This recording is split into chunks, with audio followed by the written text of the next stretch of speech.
پر اس کا دل نہیں مانتا تھا کہ اس نے صبا اور رافی کی بات پہ اتنی آسانی سے اعتبار کر لیا ہوگا۔ اس کے رہائش کا مسئلہ ابھی تک حل نہیں ہو سکا تھا۔ جہاں وہ نوکری کر رہی تھی وہاں ایک درمیانی درجے کا اسکول تھا جس میں ہاسٹل وغیرہ کی کوئی سہولت نہ تھی۔ محلے کی یہ لڑکیاں وہاں پڑھاتی تھیں۔ میمونہ اپنے طور پر کوشش کر رہی تھی کہ کسی ایسی جگہ پر کوئی اسکول جہاں ہاسٹل ہو وہاں اسے نوکری مل جائے، مگر ایسا اتنی جلدی تو نہیں ہو سکتا تھا۔ وہ جلد سے جلد یہ گھر چھوڑنا چاہتی تھی کیونکہ طاہر کی حرکتیں اب دن بدن ناقابل برداشت ہوتی جا رہی تھیں۔ وہ ان کے گھر میں رہ رہی تھی، ان کے آسرے پر تھی، شاید اس لیے وہ شیر بنا اسے مال غنیمت سمجھ رہا تھا۔ وقت بے وقت چھت کے چکر لگانا اور اس نے معمول بنا لیا تھا۔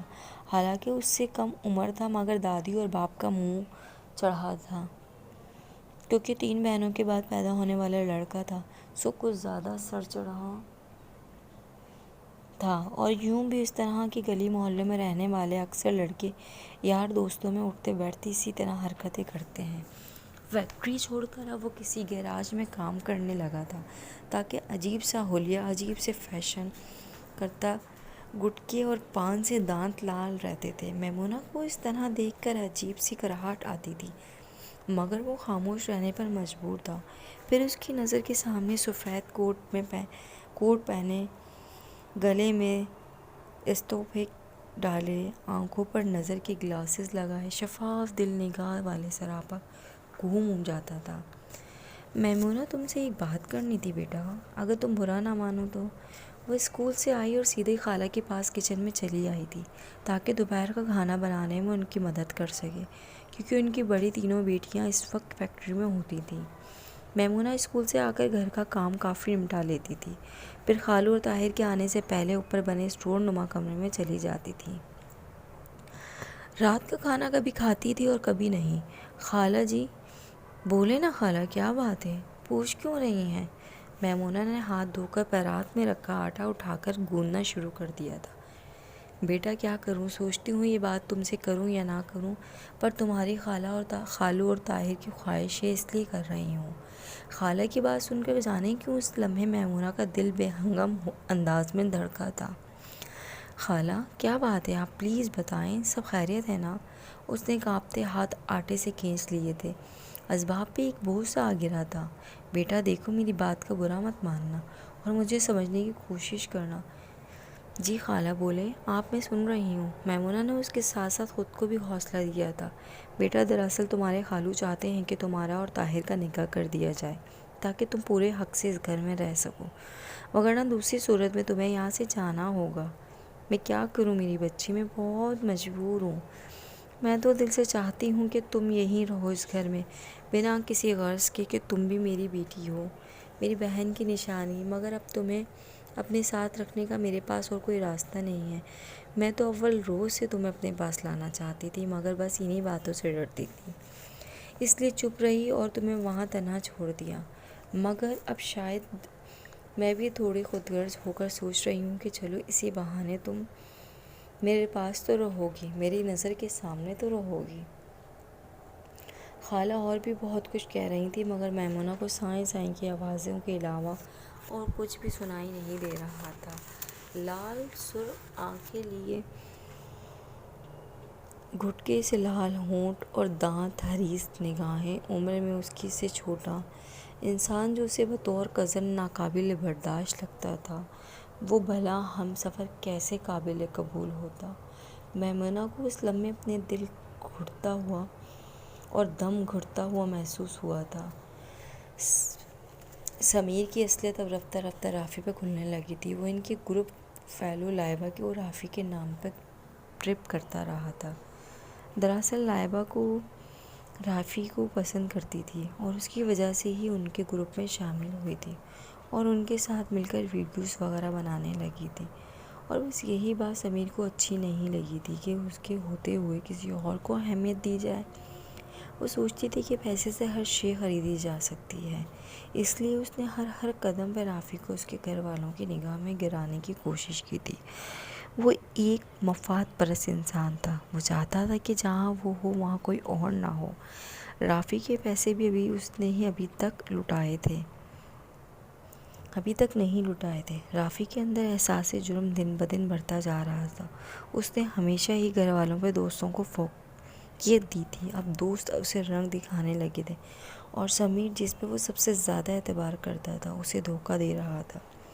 رافی کی حالت یہ تھی کہ وہ اس معاملے میں کسی سے مدد بھی نہیں مانگ سکتا تھا، کیونکہ اس نے اپنی مدد کرنے والے سب لوگوں کو خود سے اپنے آپ سے دور کر دیا تھا۔ ہادی بھی اب اس سے کم ہی بات کرتا تھا۔ ایسا نہیں تھا کہ اس سے غافل تھا، اسے سب خبر تھی کہ رافی کے متعلق، بس یہ تھا کہ رافی کے رویے نے اسے خود سے دور کر دیا تھا، اور ہادی نے اپنی ذمہ داری سنبھالتے ہوئے آخری کوشش کے طور پہ سارے حالات احد بھائی کو بتا دیے تھے، تاکہ کل کو وہ کسی معاملے میں اونچ نیچ کی صورت میں ہادی کو مورد الزام نہ ٹھہرائے۔ میمونہ کی ڈائری سے ہادی کو جو نمبر ملا تھا وہ میمونہ کی خالہ کا ہی تھا، اور ذرا سی کوشش سے ہادی نے اس نمبر کا تمام ڈیٹا نکلوا لیا تھا۔ اسے اتوار کو اس کے وہاں جانے کا پلان تھا، مگر ضرورت نہیں تھی کہ انسان جو سوچے وہی ہو۔ بے شک انسان اپنے رویے کو ٹوٹنے سے ہی اپنے رب کو پہچانتا ہے۔ ہفتے کی شام جب وہ ڈیوٹی آف کر کے نکل رہا تھا، تب اسے ایک فون کال موصول ہوئی تھی۔ اس کے دوست انسپکٹر عادل کی۔ ہادی سمجھا کہ اسے مریم کے سلسلے میں فیضان کے متعلق کوئی بات کرنی ہے، کیونکہ وہ کئی ایسی کچھ اور شکایت پر پکڑا جا چکا تھا اور اس کی وقت پولیس کی حراست میں تھا۔ مگر عادل نے اسے جو کچھ بتایا اسے سن کر حقیقتاً پورے ہادی کے حواس نے اس کا ساتھ چھوڑ دیا تھا۔ غم و غصے کا اس سے برا حال تھا کہ وہ کسی طرح سے پولیس اسٹیشن پہنچا تھا، جسے وہی جانتا تھا۔ رافی پولیس کی حراست میں تھا، اور یہ بات ہادی کے لیے غصے کے ساتھ ساتھ شرمندگی کا بھی باعث تھی۔ یہ تو ہادی وہاں تھا اس لیے ابھی تک معاملہ کنٹرول میں تھا، ورنہ اسے کینسل ہی میں ہی ہماری پولیس جو حال کرتی ہے، یہ سوچ ہی انسان کے رونگٹے کھڑے کر دیتی ہے۔